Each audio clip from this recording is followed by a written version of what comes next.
요약집이에요. 이게 제가 이제 만들어 온 건데 민법 교재가 제가 이 교재 머릿말을 보시면 알겠지만 지금 시중에 나와 있는 민법 교재가 너무 두꺼워요. 쓸데없을 정도로 너무 두껍습니다.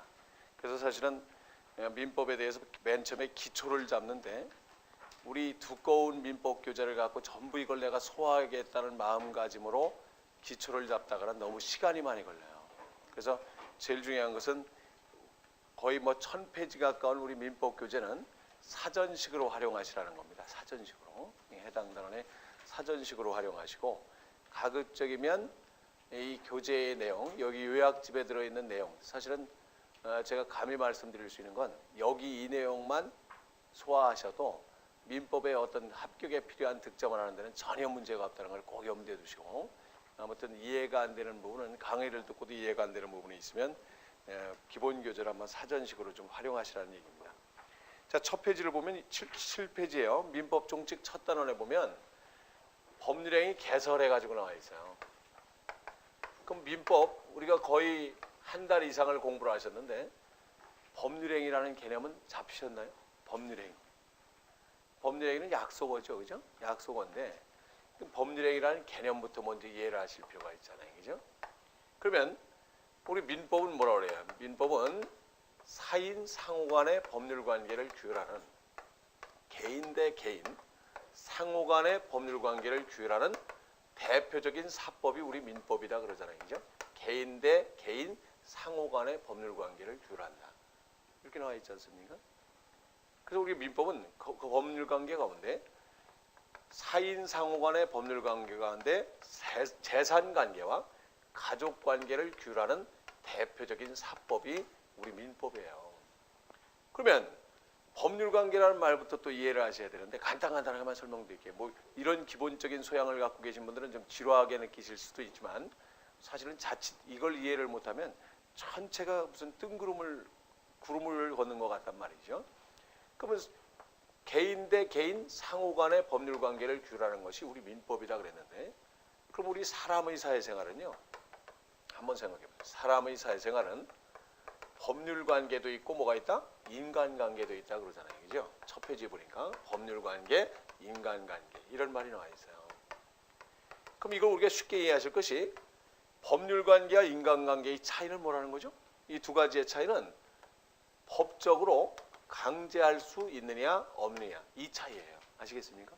그럼 이건 무슨 말씀이냐면 우리는 사람은 사회생활하는 동안에 무수히 사람과 사람 사이에 뭐를 해요? 약속을 하면서 살아가죠, 그죠? 무수하게 약속을 하면서 살아가는데 가장 중요한 것은 그 약속을 지키지 않았을 때 법률적으로 강제할 수 있는 약속일 때는 그냥 약속이라고 한 거라고 뭐라 그러죠? 계약이라고 그래요, 계약. 아시겠습니까? 그래서 바로 우리는 법률관계와 인간관계의 차이는 약속을 지키지 않아도 법률적으로 강제할 수 없을 때는 무슨 관계? 인간관계. 법률적으로 강제할 수 있을 때는 무슨 관계? 법률관계. 아시겠습니까? 이렇게 구분을 하시면 돼요. 예를 들어서 요즘 제 친구들이 한참 애들을 시집을 보내고 있어요. 아직 장가 갈 나이는 그렇고 애들 시집을 그렇게 많이들 보내고 있는 친구들이. 근데 평소에 전혀 연락도 없던 놈이 최근에 와서 갑자기 친한 척을 하면서 청첩장을 보내옵니다, 그죠? 근데 저는 사실은 여러모로 이제 그런 면에서 보면 저는 아직 노부모님을 모시고 살고 있고 큰애가 지금 고3이고 둘째가 고1이니까 아직 저는 받으려면 상호부조의 정신에 따라서 서로 주고받는다라면 저는 받을 때가 아직 멀었죠, 그죠? 근데 저는 지금까지 주기만 했지 받은 적은 한 번도 없었거든요. 근데 제일 얄미운 친구들이 뭐냐면 전혀 연락도 없던 친구들이 이렇게 결혼 시즌만 되면 이제 이렇게 우리가 심지어 어떤 사람도 청첩장을 보내오려면은 오래간만에 뭐 친구 만나고 같이 통성명하고 얼마 인사하는 지 얼마 안 되는데 그런 사람도 청첩장을 보내요, 그죠? 그래서 아무튼 뭐 안 갈 자리 같으면 모르지만 이제 가기도 하고 그러는데, 그럼 예를 들어 보세요. 저는 10만 원을 진심으로 축하하면서 우리가 부조를 했는데 내 애경사 때는 나타나지도 않았다. 이거 법률적으로 강제할 수 있어요, 없어요? 없죠. 이런 관계가 무슨 관계? 인간관계다 이 말이에요. 아시겠습니까? 근데 매매 계약을 체결했다, 교환 계약을 체결했다. 무슨 관계? 법률관계죠. 만약 계약의 내용들을 이행을 하지 않았을 때는 법률적으로 뭐 할 수 있어요? 강제할 수 있잖아요. 여러분 우리 학원 믿고 합격하겠다 믿고 왔는데 학원에서 강의 자꾸 빼먹고 우리가 말대로 불성실하게 강의하더라. 무슨 책임 물을 수 있어요? 채무불이행 책임 물을 수 있죠. 그죠? 무슨 관계? 법률관계. 아시겠습니까? 그래서 우리가 법률관계와 인간관계의 차이는 법적으로 구속할 수 있느냐 구속할 수 없느냐 이 차이거든요. 그러면 우리 사회생활은 법률관계가 많을 것 같아요? 인간관계가 많을 것 같아요? 인간관계가 훨씬 많죠. 그죠? 법률관계가 많다면 이건 뭐예요? 너무 삭막하죠. 그죠? 근데 거기 보면 또 뭐가 나와 있어요? 호의관계라는 말이 나와 있어요. 호의관계. 그럼 호의관계라는 건 뭘까요? 호의관계라는 건 여러분이 많이 쓰잖아요. 호의적이다. 호의가 뭐예요? 좋은 뜻을 가지고 출발을 했어요. 그죠? 호의관계다.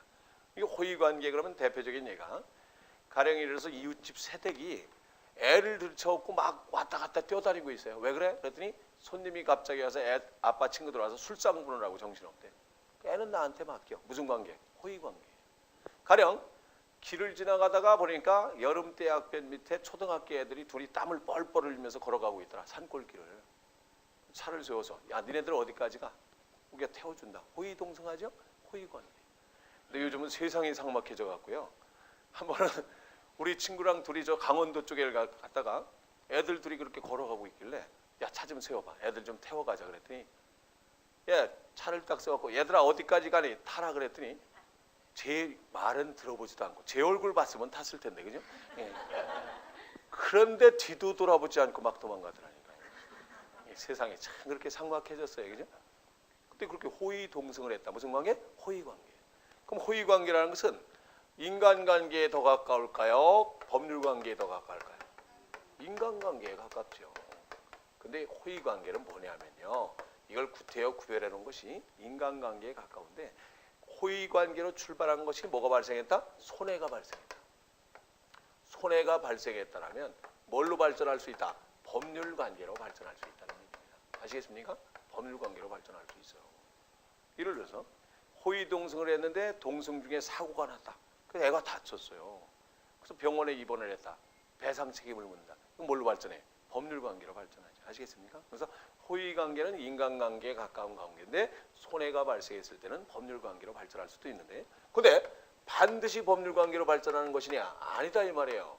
당사자의 구체적 의사에 따라서 법률관계로 발전할 수도 있고 발전하지 않을 수도 있고 자, 당사자의 구체적 의사에 따라 예를 들어서 보세요. 동승자가 아유 이게 일부러 호의적으로 동승시켜줬는데 뭐 다친 것도 별거 아니니까 내가 우리가 치료하겠다. 걱정하지 말고 가십시오.